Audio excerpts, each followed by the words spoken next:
सभी को नमस्कार साथियों, आपका स्वागत है मेरे यूट्यूब चैनल पर। मैं सचिन अपने इस यूट्यूब चैनल पर आज से छठी से लेकर 12वीं तक की एनसीईआरटीज़ कवर करूँगा और मेरे द्वारा डाली गई वीडियोस सभी परीक्षाओं के लिए लाभदायक होगी। यदि आप अभी कक्षाओं में हैं तो भी आप इन वीडियोस को देख सकते हैं, क्योंकि मैं अपनी वीडियोस में एक प्रॉपर वे में नोट्स बनवाऊँगा। चलिए आज हम छठी कक्षा की इतिहास की पुस्तक का पार्ट 1 पढ़ेंगे। चलिए शुरू करते हैं। जैसे कि हमारा ये अध्याय 1 है, क्या कब कहाँ कैसे। तो इसके विषय में हम पहले थोड़ा इस चैप्टर के विषय में थोड़ा सा जान लेते हैं कि आखिर ये चैप्टर किस चीज़ के ऊपर है, किस बात के ऊपर है ना। जैसा कि इसमें पहला जो हमारा हेडिंग दे रखी है, इसमें दे रखा है कैसे पता लगाएं। तो यहाँ पे कैसे पता लगाएं से तात्पर्य है कि मान लीजिए मैं आपको एक एक्टिविटी देता हूँ, ठीक है, एक एक्टिविटी देता हूँ और बोलता हूँ कि आप आज की दुर्घटना या फिर जो कल कोई दुर्घटना हुई हो, है ना, उसके विषय में कुछ टिप्पणियाँ या फिर कुछ तथ्य मुझे बताइए, ठीक है, वो उन्हें टटोल कर मेरे पास लाइए।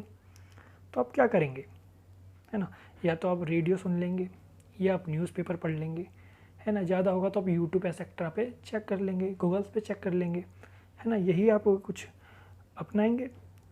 यदि मैं आपसे बोलूं कि 1947 की कोई दुर्घटना है या फिर कोई क्रांतिकारी है, उसके विषय में मुझे जानकारी एकत्रित कर कर दीजिए, ठीक है, तो आप क्या करेंगे, तो आप जाएंगे कुछ बुकों को एकत्रित करेंगे, उन बुकों में से पढ़ेंगे, ठीक है, फिर उस क्रांतिकारी के बारे में थोड़ी जानकारी लेंगे, फिर मुझे बताएंगे, ठीक है। और यहीं मैं अगर बोलूं कि मुझे बहुत पुराना, मान लीजिए पहली शताब्दी या फिर दूसरी शताब्दी के विषय में बताइए कुछ, तो आप क्या करेंगे, है ना। तो आप क्या करेंगे, जब मैं बहुत पहले के विषय में आपसे पूछूं तो आप क्या कहोगे कि ठीक है, अब इस विषय में कैसे जानेंगे हम। तो जो चैप्टर रहेगा ये इसी विषय में रहेगा कि हम बहुत पहले क्या घटा था, ठीक है, क्या दुर्घटनाएं हुई थी या फिर जो आरंभिक लोग थे उनके विषय में हम इस चैप्टर में पढ़ने वाले हैं, ठीक है। जैसा कि अब जो दूसरा हेडिंग रहेगा हमारा, अतीत के बारे में क्या जान सकते हैं, ठीक है। यदि हम देखा जाए तो अतीत के बारे में तो बहुत कुछ जानने को है ना। कि मान लीजिए मैंने आपसे पूछा कि पहली और दूसरी शताब्दी या तीसरी चौथी शताब्दी में जो लोग थे वो किस प्रकार रहते थे, क्या खाते थे, या फिर हमारा जो आरंभिक मानव था, ठीक है, वो किस प्रकार रहता था, क्या खाता था। उनके भी तो बच्चे होंगे, उनके जो बच्चे हुआ करते थे वो कौन से खेल खेलते थे, आखिर वो खेल खेलते भी थे तो किन चीज़ों से खेल खेलते थे, है ना। यदि हम आज देखें और आज देखें तो हमारे पास खेलने के लिए क्या क्या होता है, फुटबॉल है, बैट बॉल है, टेनिस है, तो नहीं क्या क्या चीज़ें हैं, है ना। लेकिन अगर हम प्राचीनतम बात करें और हम आरंभिक मानव की बात करें तो उस वक्त तो ऐसी चीज़ों का निर्माण ही नहीं था, है ना।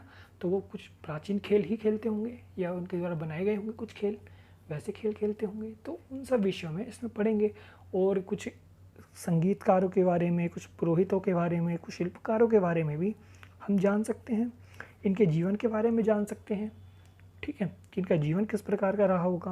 वहाँ के बच्चे जो थे, छोटे छोटे बच्चे थे, वो कहानियाँ सुनते होंगे तो किस प्रकार की कहानियाँ सुनते होंगे, अगर लेखन सामग्री आई होगी तो किस प्रकार से आई होगी, है ना। इस सब चीज़ों के बारे में हम इसमें पढ़ेंगे और अतीत में हम जान सकते हैं। चलिए आगे आगे हमारा रहेगा कि लोग कहाँ रहते थे। चलिए लोग कहाँ रहते थे, पहले तो हम ये देख लेते हैं कि जो आरंभिक मानव था ना, ठीक है, जो आरंभिक मानव जो था वह नर्मदा नदी के तट पर रहते थे। जो नर्मदा नदी है उसके तट पर रहते थे और ये कुशल संग्राहक एवं आखेटक थे, ठीक है। अच्छा, अब हम नर्मदा नदी के बारे में पहले जान लेते हैं कि नर्मदा नदी कहाँ पर है, फिर इसके विषय में पढ़ेंगे आगे। अच्छा, जैसे कि आप देख रहे होंगे ये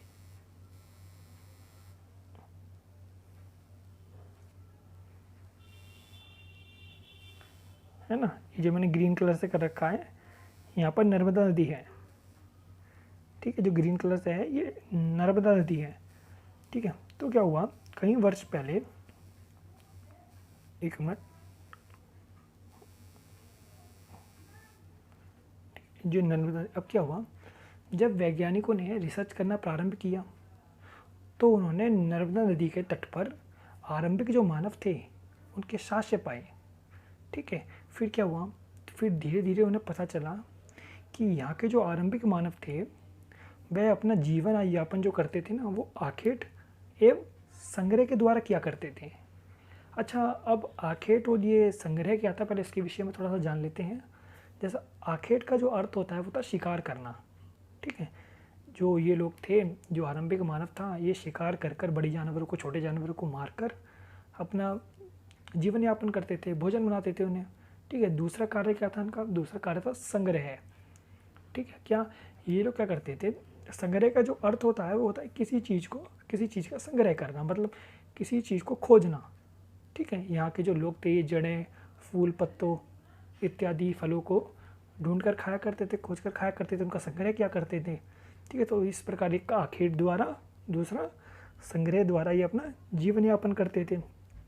ठीक है, तो एक बारी जो इम्पोर्टेंट है उसका जो आप एक बारी नोट टाइप बना लीजिए।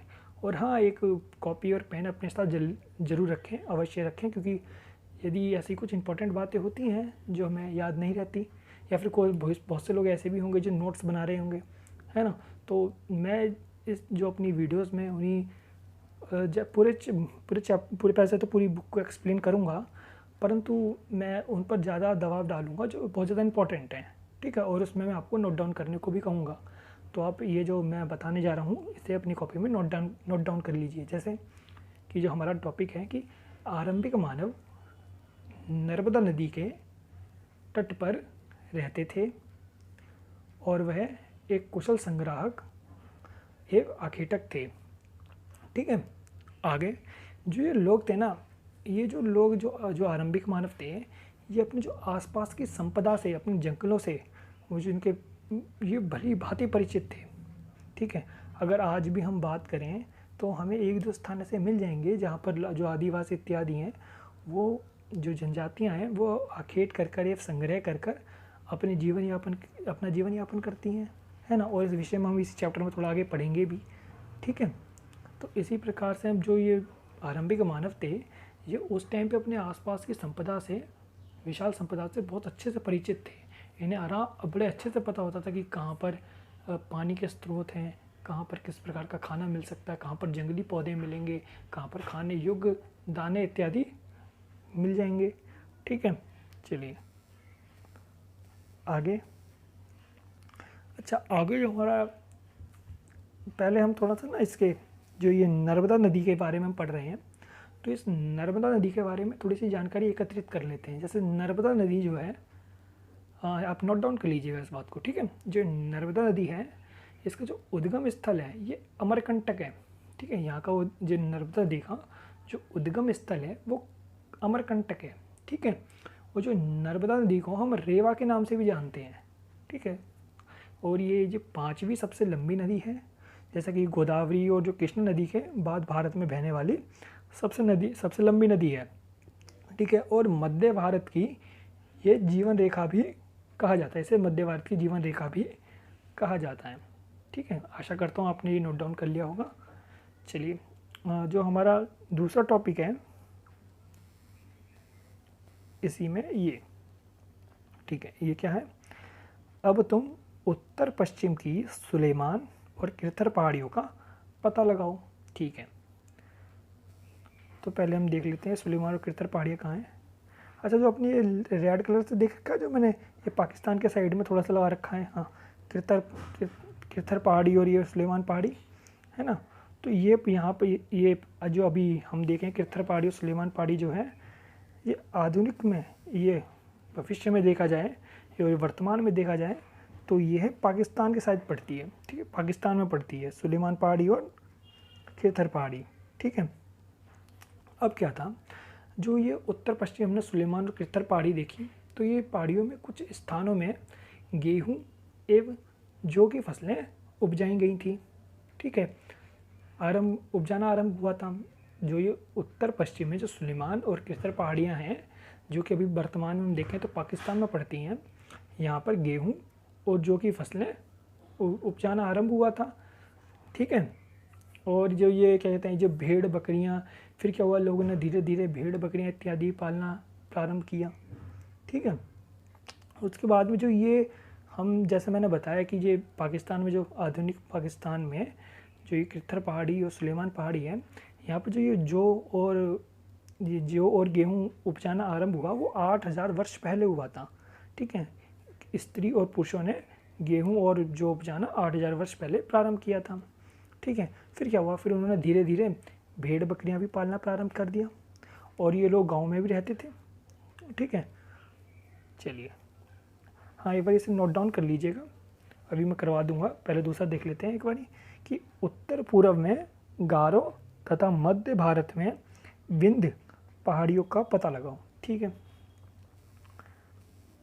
अच्छा जहाँ पे आपने पर्पल कलर के देखे होंगे, मैंने जो पर्पल कलर के निशान लगा रखे हैं यहाँ पे, ये है ना, ये पूरब के साइड में देखिए, है ना, पूरब के साइड में देखेंगे तो आपको ये गारो पहाड़ियाँ दिखाई देंगी, और मध्य में देखेंगे भारत के ये पर्पल कलर से तो यहाँ पर ये विंध्य पहाड़ियाँ दिखाई देंगी। ठीक है, तो इनके बारे में देख लेते हैं। जिस तरह मैंने अभी आपको बताया कि उत्तर पश्चिम में जो सुलेमान और कृथर पहाड़ियाँ थी आधुनिक पाकिस्तान में, तो यहाँ पे स्त्री और पुरुषों ने गेहूँ और जौ उपजाना आरंभ किया था 8000 साल पहले। तो उसी प्रकार जो पूर्व में ये गारो पहाड़ी है और मध्य भारत में ये कृथर, मध्य भारत में ये विंध्य पहाड़ी है, यहाँ पर भी लोगों ने 8000 वर्ष पहले चावल उपजाना प्रारंभ किया था। ठीक है, क्या उपजाना प्रारंभ किया था? चावल। कहाँ पर? गारो पहाड़ी है मध्य भारत में विंध्य पहाड़ी, जो ये मध्य भारत में विंध्य पहाड़ी है ना, विंध्य पहाड़ियाँ हैं इसके उत्तर में। ठीक है, इसके उत्तर में स्थित है ये स्थान जहाँ पे इन लोगों ने जो चावल उपजाना प्रारंभ किया था। ठीक है, चलिए एक बार हम इनके बारे में थोड़ा सा और जान लेते हैं। जैसा कि मैंने बताया कि कृथर जो पर्वत है, जो मैं कृथर पहाड़ी के बारे में बताया था, तो क्या था, ये सिंधु और ये जो कृथर पर्वत है ना, ये सिंधु तथा बलूचिस्तान में एक क्षेत्र है जिसका नाम है झालावान। ठीक है, की सीमा पर स्थित एक पर्वत श्रेणी है। ये आप दिखना नोट करना चाहें तो कर सकते हैं। ठीक है, आगे जो उत्तर पूर्व, अब मैंने दूसरा बताया था, ये उत्तर पूर्व में जो गारो पहाड़ियाँ हैं, तो गारो पहाड़ियों के विषय में बता देता हूँ कि जो ये गारो पहाड़ियाँ हैं ना, यह पर्वत ये जो मेघालय राज्य के छोटे पहाड़ है, जो मेघालय राज्य के छोटे पहाड़ों की श्रृंखला है। ठीक है, यह पर्वत जो है मेघालय राज्य के छोटे पहाड़ों की एक श्रृंखला है जिसके अंतर्गत 3 जिले आते हैं। ठीक है, जो इन पर्वतों में ना जो गारो आदिवासी होते हैं वो निवास करते हैं। जैसा कि हम जानते हैं कि जो मेघालय है वहाँ की जो राजधानी है शिलोंग, वो भी इन्हीं पर्वतों में स्थित है।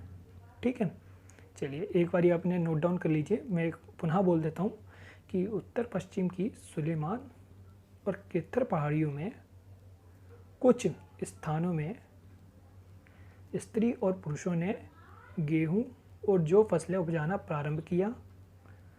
ठीक है, और उत्तर और पूर्व में गारो तथा मध्य भारत में विंध्य पहाड़ियों में चावल उपजाया गया।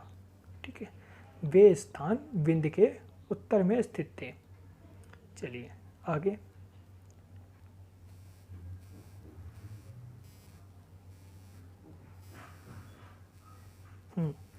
चलिए आगे देख लेते हैं। आगे हमारा आया कि मानचित्र पर सिंधु तथा इसकी सहायक नदियों का पता लगाने का प्रयास करो। चलिए पहले हम देख लेते हैं सिंधु नदी कहाँ पे पड़ती है। ठीक है, जैसा कि आपने ब्लू कलर का देख रहे होंगे पश्चिम साइड में, है ना, पश्चिम साइड में ब्लू कलर का देख रहे होंगे, मैंने सर्कल कर रखा है सिंधु नदी पर। ठीक है, हाँ जी, ये सिंधु नदी है ना।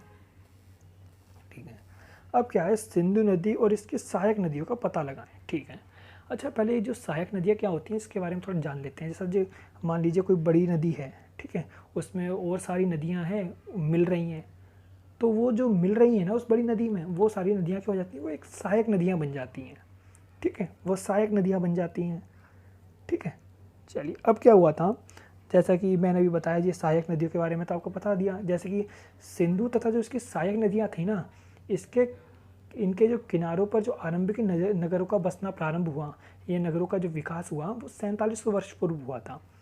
ठीक है, हाँ दोबारा सुन लें कि सिंधु तथा इसकी सहायक नदी के किनारे आरंभिक जो नगर थे, ठीक है, उनका जो विकास हुआ था वो 4700 वर्ष पूर्व हुआ था। ठीक है, आगे जो दूसरा है ये गंगा तथा इसकी, हाँ, जो हमने देखा जो ये गंगा और इसकी जो सहायक नदी है ना, गंगा और तथा इसकी जो सहायक नदियां हैं, और तथा इसमें जो समुद्र तटवर्ती इलाकों में नगरों का विकास जो है 2500 वर्ष पूर्व हुआ। ठीक है, जैसा मैंने अभी बताया कि जो सिंधु नदी और जो इसकी सहायक नदी हैं, ठीक है, वहाँ पर जो आरंभिक नगरों का विकास हुआ वो तो 4700 वर्ष पूर्व हुआ था, परंतु गंगा और जो इसकी सहायक नदियाँ हैं, ठीक है, और तथा जो समुद्र के तटवर्ती इलाकों में जो नगरों का विकास हुआ ना, वो 2500 वर्ष पूर्व हुआ था। ठीक है, नोट कर लेंगे एक बार इसे।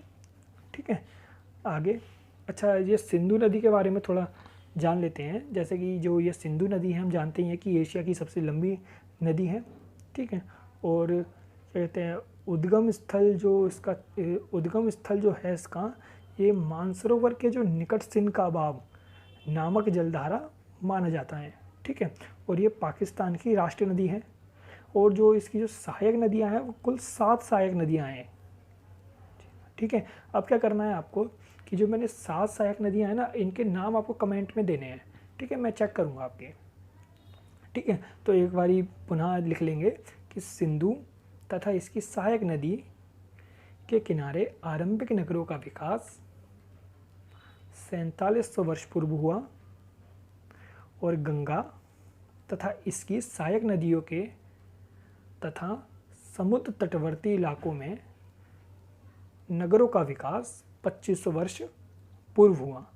ठीक है, और जो सिंधु नदी है ये एशिया की सबसे लंबी नदियों में से एक है, और इसका उद्गम स्थल तिब्बत के मानसरोवर के निकट सिनकाबाब नामक जलधारा माना जाता है। ठीक है, और ये पाकिस्तान की राष्ट्रीय नदी है, और इसकी कुल सहायक नदियाँ 7 हैं, और अब इसके नाम आपको कमेंट में भी देने हैं और इसे अपने नोट्स में भी लिखने हैं। ठीक है, आगे, जैसा कि आगे जो हम एक गंगा के बारे में मैं मुख्य बात बता देना चाहता हूँ कि गंगा के बारे में बता देना चाहता हूँ कि यमुना जो है गंगा की सबसे प्रमुख सहायक नदी है। ठीक है, चलिए, आशा करता हूँ आप नोट्स भी बनाते चले जा रहे होंगे, और यदि ऐसा है कि मैं जो बोल रहा हूँ ये जल्दी बोल रहा हूँ तो आप ना वीडियो पॉज कर लेना। ठीक है, चलिए आगे।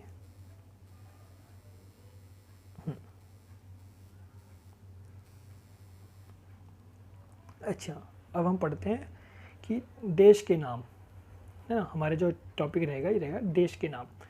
ठीक है, जैसा कि हम जानते हैं कि हमारा जो देश है भारत है, इसको हम बहुत सारे नामों से पुकारते हैं। भारत बोलते हैं, हिंदुस्तान बोलते हैं, इंडिया बोलते हैं, है ना। तो आज अब इसमें जो टॉपिक जो पढ़ने जा रहे हैं हम इसी के बारे में पढ़ेंगे। जैसा कि जो इंडिया जो शब्द है ये इंडस से निकला है। ठीक है, जिसे संस्कृत में सिंधु कहा जाता है। ठीक है, लगभग 2500 वर्ष पूर्व उत्तर पश्चिम की ओर से आने वाले ईरानियों और यूनानियों ने सिंधु को हिंदोस अथवा इंदोस और इस नदी के पूर्व में स्थित सभी प्रदेशों को इंडिया कहा। ठीक है, और भरत नाम का जो प्रयोग, जो भरत नाम है ना, जो हम जानते हैं भरत के बारे में तो हम बहुत कुछ जानते भी, हमने सुना भी भरत को रामायण में, है ना। तो भरत नाम का प्रयोग उत्तर पश्चिम में रहने वाले लोगों के एक समूह के लिए किया जाता था, और इस समूह का जो उल्लेख है वो संस्कृत की आरंभिक कृति ऋग्वेद में भी मिलता है ना। चलिए एक बार इसको नोट कर लेंगे कि इंडिया शब्द इंडस से निकला है, जिसे संस्कृत में सिंधु कहा जाता है।